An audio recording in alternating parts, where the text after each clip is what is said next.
Now, the greatest radio shows of all time. Suspense. The Shadow Node. Washington calling David Harding, counter-spy. Classic radio theater. The Great Gildersleeve. Fibber McGee and Molly. Dragnet. Gunsmoke. The Lone Ranger. Now, step back into our time machine with your host, Wyatt Cox. Good evening, friends of the Inner Sanctum. Robert Young stars in an episode of radio's outstanding theater of thrills, Suspense. This episode, entitled A Murder of Necessity, was originally broadcast on March 24th, 1952. Autolite and its 96,000 dealers bring you Mr. Robert Young in tonight's presentation of Suspense.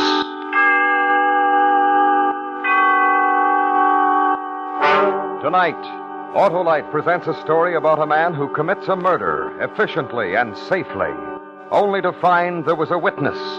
The story is called A Murder of Necessity, starring Mr. Robert Young.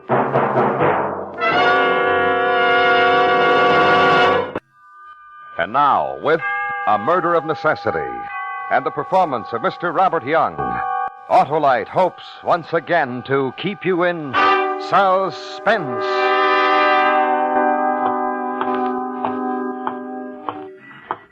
I'm walking along a city street with murder in my heart. Tonight is the night I must kill. Remember the name, Herbie Sachs.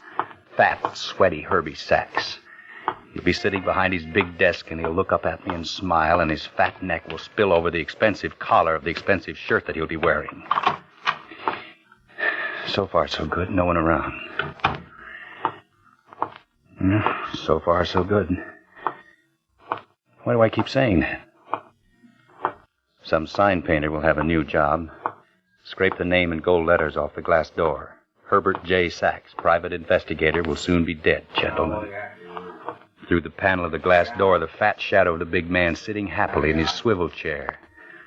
Mr. Sachs waits within, murderer. Knock on his door. Hold it a minute. The janitor wants to come in. Gets up from the chair, Herbie. Come and open the door. Meet your doom. Start in the other office. Oh. Hello, Mark. What do you want? A few moments of your time. Oh, I'm busy. Let's make it some... Inside, Herbie. Go ahead, Herbie. Sit down. What do you want? Herbie, I'm through. You bled me for the last nickel. What are you talking about? I made a mistake a long time ago. I went hunting and I killed a man. It was an accident. But instead of turning myself in and getting off on a charge of manslaughter, I listened to the advice of a man named Herbie Sachs. Go home, Mark. Nobody saw you shoot him, you said. Nobody did, except you, Herbie.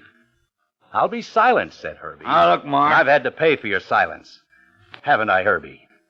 Through the nose. Who do you think you are? Coming here like this? Why, for 2 cents... For 2 cents, you'd sell your mother, your grandmother, and your wife, Gretchen. A nice girl who doesn't deserve you. I'm warning you, Mark. You're through warning people, Herbie. I wonder how many others will breathe easier when once they learn you're no longer exercising the big stick. What are you going to do? This.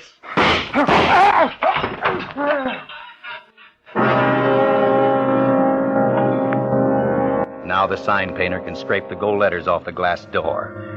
Herbert J. Sachs sits dead in his swivel chair, the blood running a crazy pattern down the front of his expensive shirt, his mouth silent, no words, no accusations, no talk of any kind, no talk...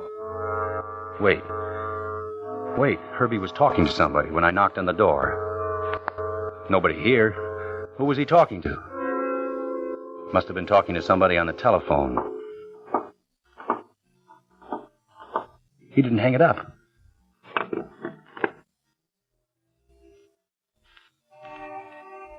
Hello? Hello? Who's there? Please don't...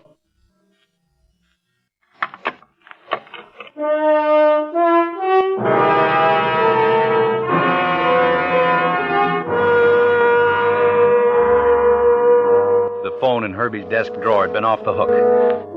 Herbie'd been talking to someone on the phone. Who would it been? Somebody I knew? Somebody I didn't know? Somebody like Herbie who'd make me suffer some more? I had to find out. But how? How? I got an idea. The phone pad. Today, March 24th, and under the date, 3 names. L. Collins, the name Janice, and a phone number, and an Art Laffoon. Could it have been one of them? On the phone, you heard... What? Was it a radio? Was it a record? That's all you have to go on, but it'll have to be enough. Even now, whoever it was may be calling the police.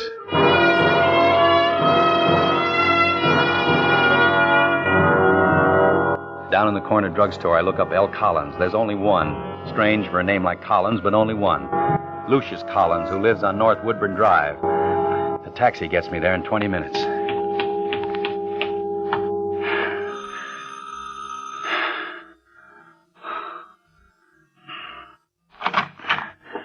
Yes? Mrs. Lucius Collins? Yes. Is your husband at home? Yes. You want to see him? If it's possible. Come in. Just follow me. What did you say your name was? I didn't say, but it's, Paul Drake. Oh. Lucius, there's a Mr. Drake who wants to see you. Drake? Yes, Mr. Collins. A mutual friend asked me to call. I'd like to speak to you alone, if I may. I'll close the door. Mr. Collins... Sit down, Mr. Drake. Thank you. You said a mutual friend sent you? Who? Herbie Sachs sent me, Mr. Collins. What does he want? He's not satisfied with the present setup. Mr. Drake, I'm paying him all I can now. I can't pay anymore. If I did, my wife might find out. Then how would I explain it? Doesn't Mr. Sachs understand that? He's not satisfied, Mr. Collins. That's all I can tell you. But what am I going to do? Well, Herbie just gave me a general picture of your situation. Perhaps if you filled me in on the details... There are no details, Mr. Drake. I made a mistake once. I met a girl. We grew fond of each other. Naturally, my wife suspected something was wrong. She went to Mr. Sachs and had him trail me. He found out about us, the girl and me, but he didn't tell my wife. He said he wouldn't tell her if I paid him. And so I did. The girl went away, but I still pay Mr. Sachs. I understand, Mr. Collins. You do? You really do? Have you been home all evening, Mr. Collins? Well, yes. I guess I'll just tell Herbie what you told me. If you can't increase it, you can't do it. That radio over there looks like an old one. Huh? Oh, it is. We've had that for years. It's broken. Haven't bothered to have it fixed. Mm-hmm. You got a phonograph? Yes, an old one. The kind you wind's not much good. It's up in the attic, stored away. Well, thanks, Mr. Collins. Thanks? I mean, for seeing me, for letting me talk to you. Well, I don't understand it. A man like you working for Herbie Sachs? I know, Mr. Collins. I don't seem like the kind that would. That poor little man. If only I could have told him, whispered to him, yelled to him, Mr. Collins, your unhappiness is over. The man who held you in the arms of terror is no more. He's dead. He's up in his office, spilling blood all over his nice, clean carpet. You're a free man, free to pick up the pieces of your life and start again. But tomorrow you'll know. It'll be in all the papers. That'll be soon enough.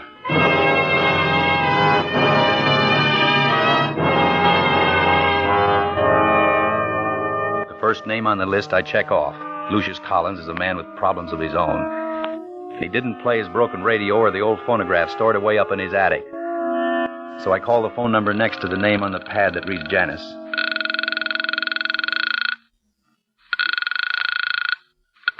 Just picked it up and walked away with it. Leon's bar, Tex speaking. Is Janice there? Yeah, but she's awful busy waiting on tables. Can I give her a message? No.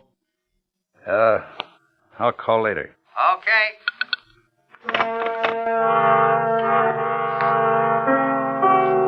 I found Leon's bar downtown on Main. It was a cheap place, but it was full of people. Then I saw the girl waiting on the tables. She was pretty, but a prettiness that was cheap like the bar. I walked over to an empty booth in the corner and sat down. I waited. Then she saw me and came over and stood beside me. What'll you have? Whiskey and water. Whiskey and water, right. Janice, come here a minute. Yeah? What is it? I want to talk to you. Look, I'm awful busy right now. Herbie sent me. I didn't get your name. Drake. Paul Drake. Herbie sent you? Yes, Herbie sent me. For what? What does Herbie usually want? What kind of a holdup is this? Twice in 1 week. Herbie's an ugly man, isn't he, Janice? You're a funny guy. I'd almost get the impression you didn't like him. Well, it isn't necessary for an employee to like his employer, is it? No. What are you? His collection agency? In a sense. I'm also an advisor of his. What do you mean? Sometimes I advise him about his clients. Perhaps I could advise him about you. What would you advise him? I think you're a pretty girl, a very pretty girl, Janice. I'd advise him of that. You shouldn't say things like that. Why not? Because they're not true. Yes, they are. What do you want from me, mister? I'd like to take you home tonight, to where you live. That's all I want. That's a lot. I think you're pretty, Janice. I told you. I get off in an hour. You can take me home. In an hour. She got up from the table and walked across the room. There was something strange about this girl, something I didn't understand, but something I had to find out. She stopped at the jukebox in the corner of the bar next to the phone booth and dropped a dime into the machine. That's when I heard the song again.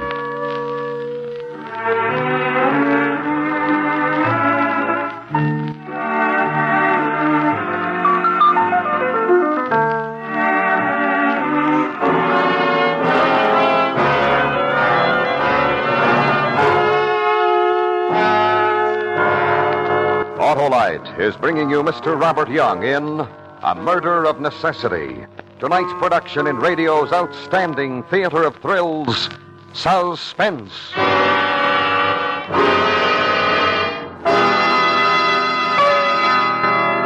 March 24th, 1952, Suspense on Classic Radio Theater with Wyatt Cox. Are you suffering with arthritis or osteoporosis? Do you have diabetes? Did you know that these are just 2 of the hundreds of diseases that have seen improvement with Dr. Wallach's incredible longevity products? You can't get them at a health food store. The only way to get them is to call us at 800-214-0065. That's 800-214-0065. Do you have heart disease, fibromyalgia, or high blood pressure? Do you have a terrible time losing weight? Dr. Wallach can help. He was a veterinarian and cured diseases in animals. He felt that he could do the same for humans, so he became a physician.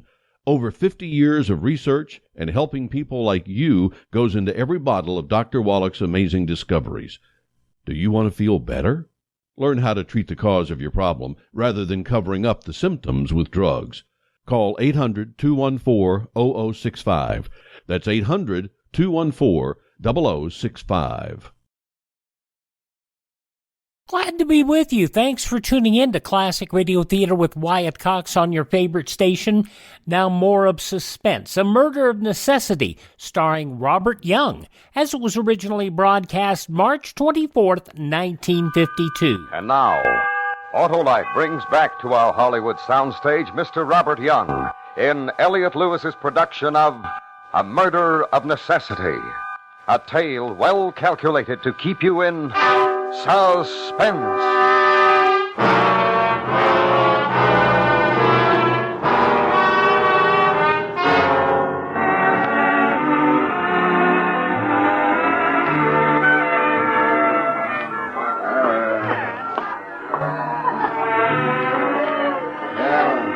Well, Oh. Nice music. You like it? my favorite record. I play it all the time. You do? Well, shall we go? I'll call a cab. You don't have to. Why not? Ride home in style. It's only a couple of blocks from here. We can walk. Wouldn't you like to walk? All right.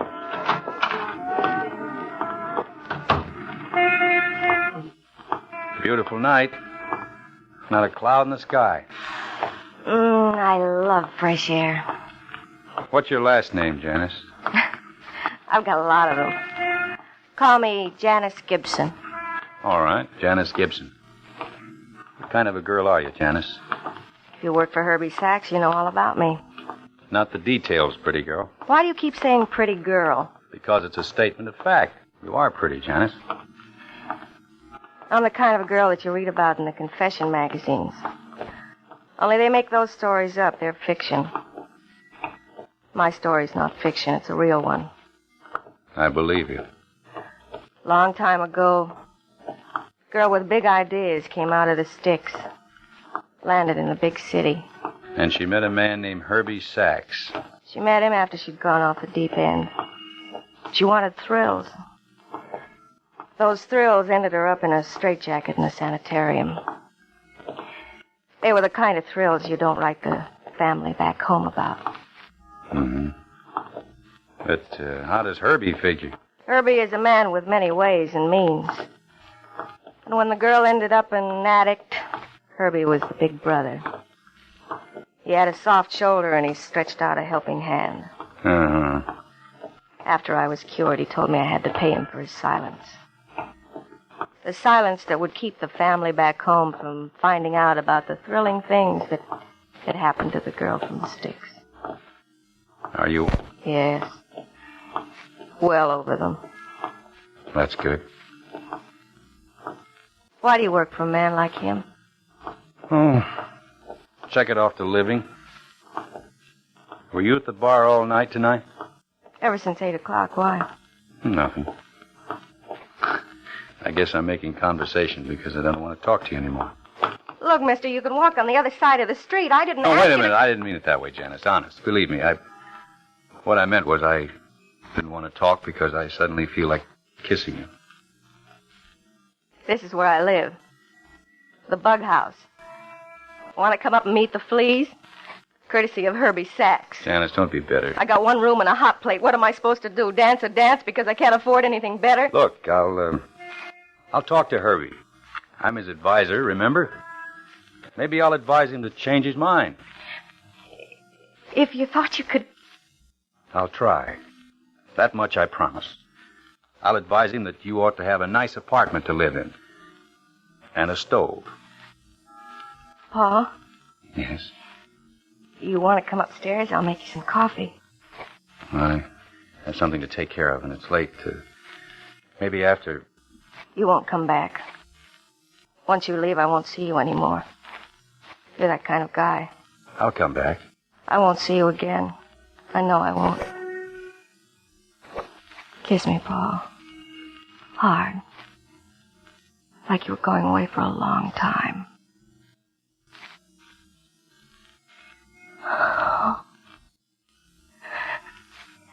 Come upstairs.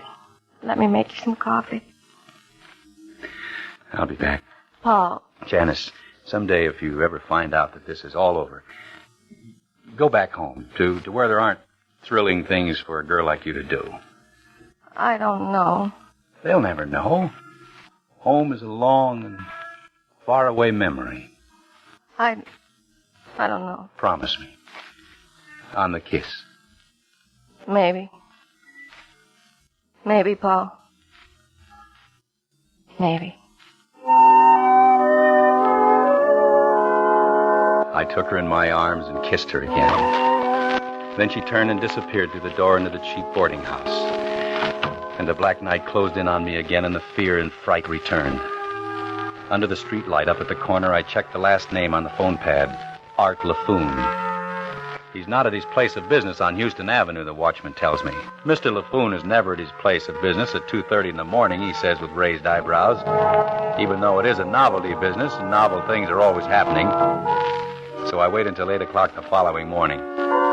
Near his novelty business, I find a very shabby hotel, and for $2, the night clerk tells me that I can have a bed with a clean sheet and a loud knock on my door when it's 7 o'clock.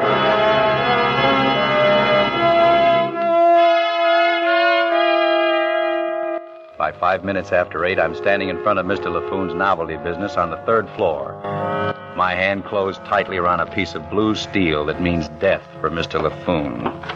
Yeah, all right, Midge. The shipment will get out to you on Friday. Okay. I promise you, Midge, and when LaFoon makes a promise, he keeps his word. Okay, kid, I'll see you. Hello, brother. Mr. LaFoon? That's it, brother, LaFoon. Anything that's novel or new, see LaFoon. Yeah, let me show you these small telescopes we just got in. I made some a couple of years ago, but those were tame. Here, take a look at this one. Look, Go ahead, just squint your eye. You gotta focus. Herbie sent me. Yeah, What was that, brother? Herbie Sachs. Yeah? You mentioned the name, Herbie Sachs. What am I supposed to do? You know Herbie. Who are you, anyway? I work for Herbie Sachs. You made another statement. Tell me how to react, brother. Hey, look, Mr. Novelty Man, I don't know how to convince you, but I'll get rough if I have to. Okay, take it easy, brother, take it easy. That's an expensive shirt. That's why I'm here. Herbie doesn't like you buying such expensive shirts. Who are you? I'm recently hired to make collections. I've come to collect. You know what? I think you're lying. You don't work for Herbie Sachs. You don't work for him at all. March 24th, 1952. Robert Young. Yeah, you don't think of him as being in this kind of situation. A murder of necessity. An episode of Suspense. I'm Wyatt Cox. Thanks for tuning in to Classic Radio Theater with Wyatt Cox on your favorite station. No offense, but are you a little fat when you look in the mirror? How would you like to learn the secrets to lose 3 to 5 pounds a week easily without joining the gym or going through any crazy diets? It's called Body Sculpt by Med Diet. For the last 2 decades, we've been helping people just like you that have pounds they want to shed. We've helped millions of people lose thousands and thousands of pounds over the years. And now it's your turn. Learn the secrets of how to lose weight with one simple phone call. You'll see an amazing difference in a matter of days. Don't believe us? We'll offer you a money-back guarantee. If you're ready to start losing weight right now, call right now to learn more about your risk-free order to Body Sculpt. Call for your risk-free offer. 800-738-5332. 800-738-5332. 800-738-5332. That's 800-738-5332.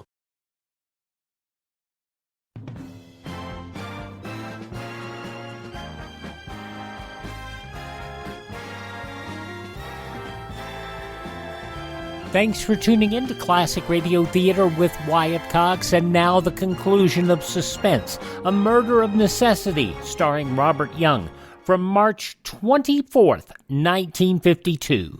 I told you I was just recently hired. And why didn't he tell me you'd be around, brother? I talked to him on the phone last night. Why didn't he tell me, huh?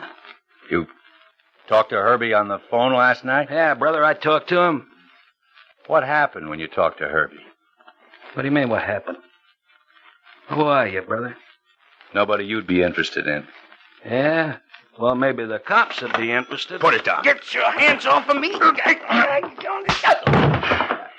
Later, Mr. LaFoon. Later, we'll take care of some unfinished business when it's dark and no one will see me.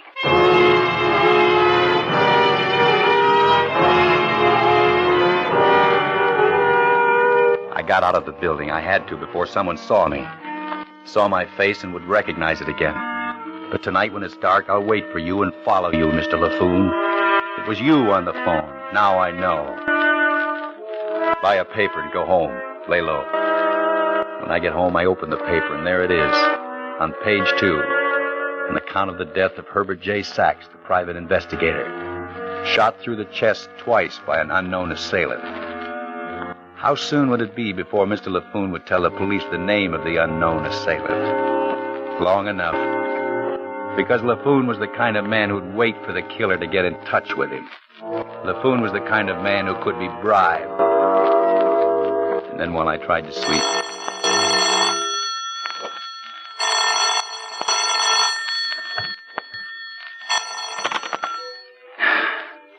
Hello. Mark? This is Gretchen Sachs, Herbie's wife. Yeah. Hello, Gretchen. Did you read about Herbie in the papers this morning? Yeah, I read, Gretchen. I want to talk to you, Mark. Talk? It's important. Can you come out to the house? Have the police been out to the house yet? know. I was down for a few minutes at the morgue to identify the body. That's all? That's all. It's important that I talk to you. I was on the other end of the phone, Mark. Why didn't you answer me when I picked up the receiver? I had to take time to think things through. Have you thought them through? Yes. Will you come out to the house and talk to me? Yes. Gretchen, I'll be out. In a little while. I'll wait for you.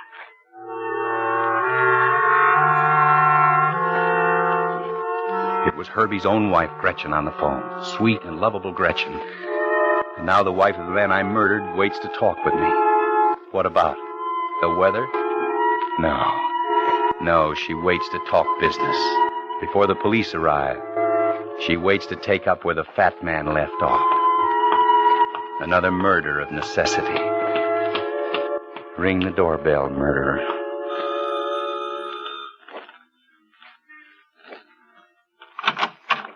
Hello, Mark. Come in.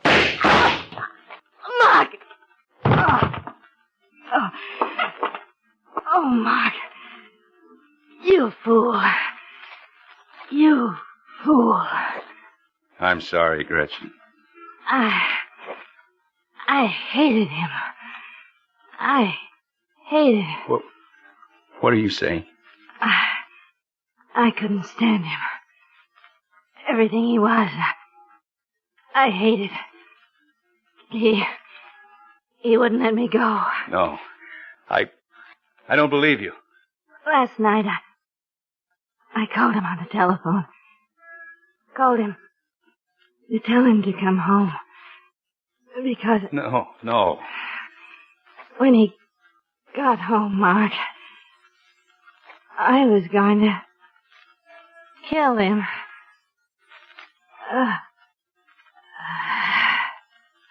Gretchen.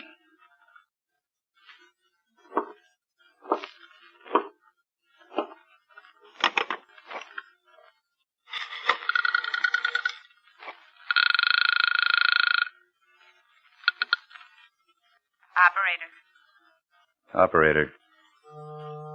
Get me police headquarters. I just committed a murder that wasn't necessary. At all.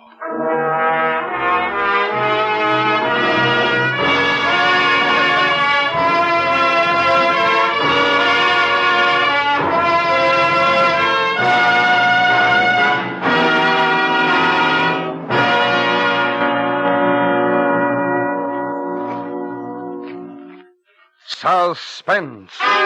Presented by Autolite. Tonight's star, Mr. Robert Young. Suspense.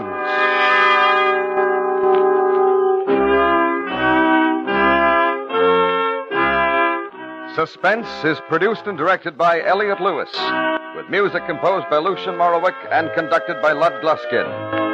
A Murder of Necessity was written for Suspense by Richard George Petticini. Featured in tonight's cast were Paula Winslow, Charlotte Lawrence, Joe Gilbert, Howard McNear, Lou Merrill, and Joseph Kearns.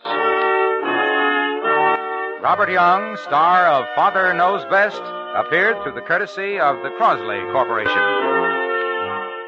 March 24th, 1952, Suspense on Classic Radio Theater with Wyatt Cox. Are you in bad pain? You know what I mean. Your knees hurt. Your shoulder hurts. Your elbow and back are constantly killing you. And I'm sure you've tried every pain pill or cream available at the drugstore. Am I right? Well, here's something you haven't tried. Pain Magic. Pain Magic is not available at any drugstore. The only place you can get it is by calling the special toll-free number I'm about to give you. And to make things even better, call right now and find out about our buy one, get one free offer. We're so confident it'll work for you that we offer a free bottle with your purchase. No prescription required. Call now to learn how you can get Pain Magic and get rid of your pain. Remember, your results may vary. 800-492-8164. 800-492-8164. 800-492-8164. That's 800-492-8164. Now on Classic Radio Theater with Wyatt Cox, an episode of the soap opera Claudia.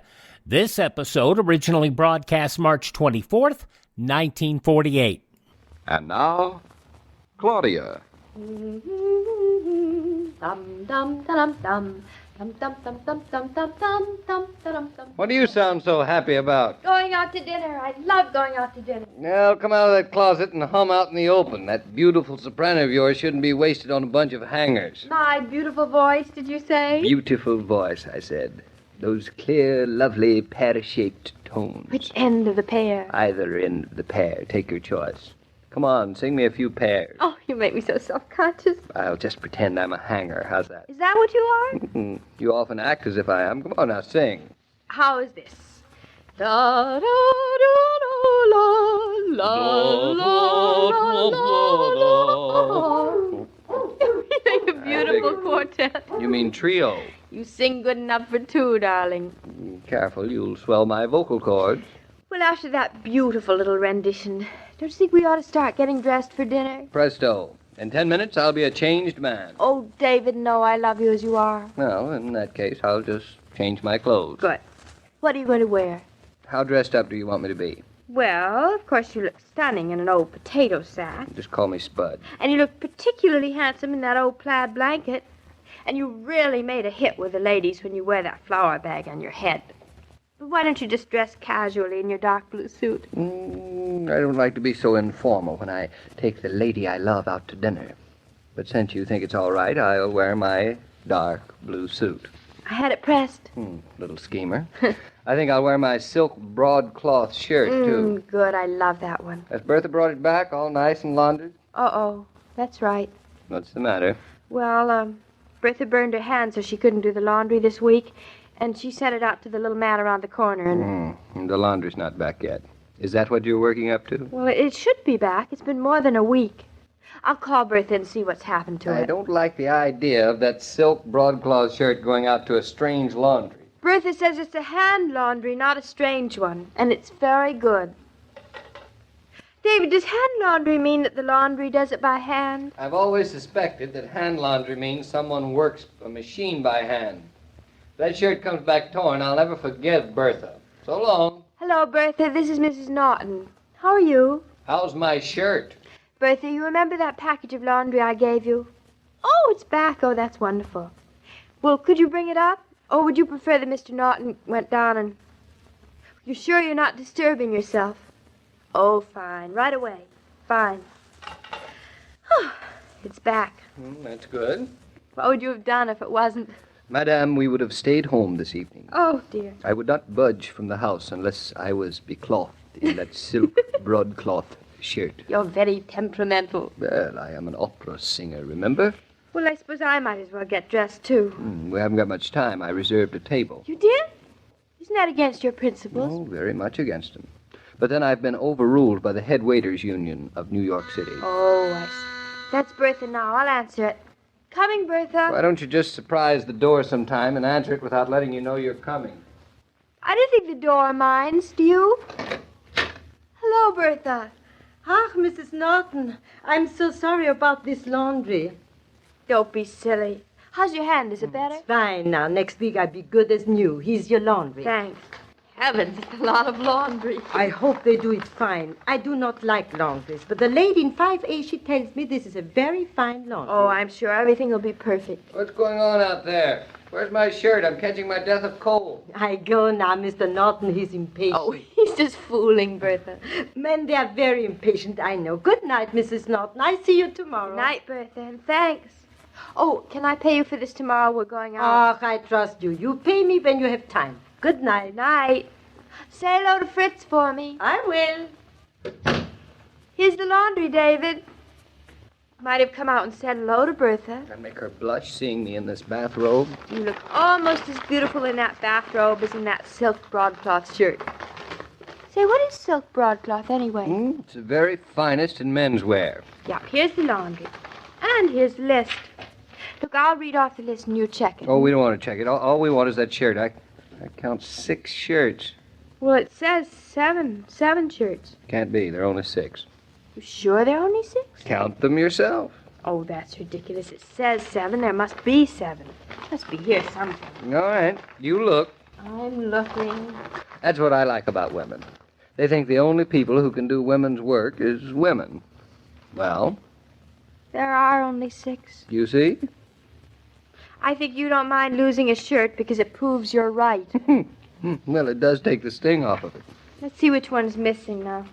Here's the striped one. Here's 1, 2, 3, 4 Oxford shirts. And here's the sports shirt. Where is the silk broadcloth? Oh, it must be here someplace, David. It must be. I don't see it. Well, it must be. There is no silk broadcloth shirt there. Oh, David, this is awful. I'll get it tomorrow, I promise. What about tonight? We're going out to dinner. Darling, you'll just have to wear another shirt. No, maybe I'd better plan on wearing that flour bag after all. Oh, here, this one is a nice shirt, right here. No. I prefer the potato sack. Oh, darling, your heart was really set on the silk broadcloth, wasn't it? I'll adjust myself. It's a cruel blow, but no reason why you should. We'll get that shirt right now. Laundry's just around the corner. It'll only take 5 minutes. Oh, that's all right, dear. I'll wear another shirt. It's not that serious. But it is. Well, I get terribly disappointed when I plan on wearing one thing and then have to wear something else. No. I do look good in that silk broadcloth, I must admit. You do. You certainly do. In fact, I won't go to dinner unless you wear it. Let me see. Where is that laundry list? Oh, here it is. What's the name of the laundry? It's a Chinese laundry. His name is Ling Poo. Ling Poo. Oh, that's a sweet name, isn't it, David? Ling Poo. I wonder what he's like, Mr. Ling Poo. Or don't you say Mr. in front of Ling Poo? You really want me to get the shirt now? I insist. I'll go out to and stop off at the drugstore while you're at the laundry. We need some toothpaste and toothbrushes. What's the matter? Can't you stay home when I'm not here? Oh, I get lonesome. David, are you sure you won't need me? Positive. Darling, didn't I ever tell you about my Chinese ancestor? Your Chinese what? Yes. Didn't you know my full name was David Charlie Chan Norton? And Charlie Chan always get his shirt. Ding hao. Ding hao. Say, what does that mean? Very good, I think. Very good what? Just very good. Oh, well, ding hao.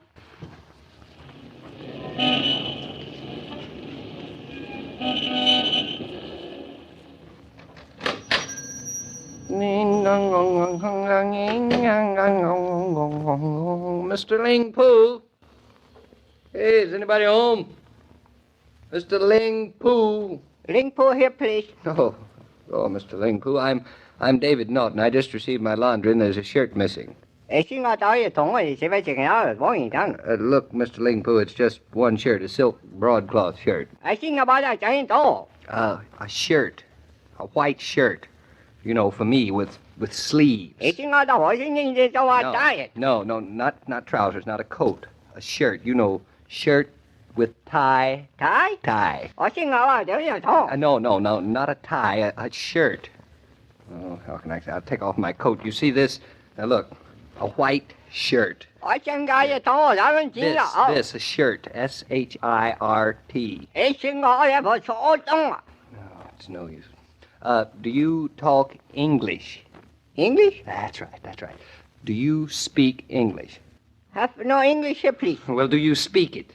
Oh, yes, I speak English fine, please. Now we're getting someplace. Then, do you have a white broadcloth shirt? The name is Norton. Norton? I have no Norton here. No, that's not what I mean. I am Norton. Have you a shirt here? I think this is the plot. I think you brought that shirt home to your brother. I think he's walking around wearing it. I have no brother. I guess I'll wear that potato sack tonight after all. Oh, potato. Oh, you want potato? No. All I want is a shirt. Now, look. Here is the laundry list. Now, you see here? Now, look. Shirts. Yes, that's right. Now, the sheets are fine, and the pillowcases are beautiful, and the towels are splendid, but the shirt. You still have one shirt. Sheets, towels. Right. I have much sheet and a towel, all clean, very nice. Yes, I know that's fine, but all I want is a shirt, a white silk broadcloth shirt and an aspirin. Oh, that's fine. You have aching of head. So sorry. No, so sorry. I have a sharp pain through my forehead, but an aspirin won't help. All I want is my white... I give up. You can have the shirt. I don't want it. I never liked it. Go on, wear it in good health. It'll be a little big for you, but you can have it. Hello, David. I waited and waited for you, and you didn't come. Well, I'm coming now. Got your shirt? I have nothing but an imminent nervous breakdown. Very imminent? Yes, it's practically here. Mr. Ling Poo speaks perfect English, but he doesn't understand a word of it. You mean you didn't get your shirt back? Exactly.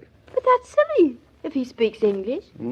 It's silly, eh? I bet you didn't even try. I'll bet you 20 cents. It's a deal. Mr. Ling Poo, I am Mrs. Norton, and I've come about Mr. Norton. Ding Hao. Ding Hao. Oh, you mean shirt? That's right, shirt. Oh, shirt, a white shirt. Yes. Ding Hao. Yes. Oh, why didn't you say so? I get it. Ding Hao. Ding Hao. I'll be a... It's very simple, darling. Well, I'll be a... David, Ding Hao. didn't I ever tell you my full name was Claudia Confucius Brown Norton?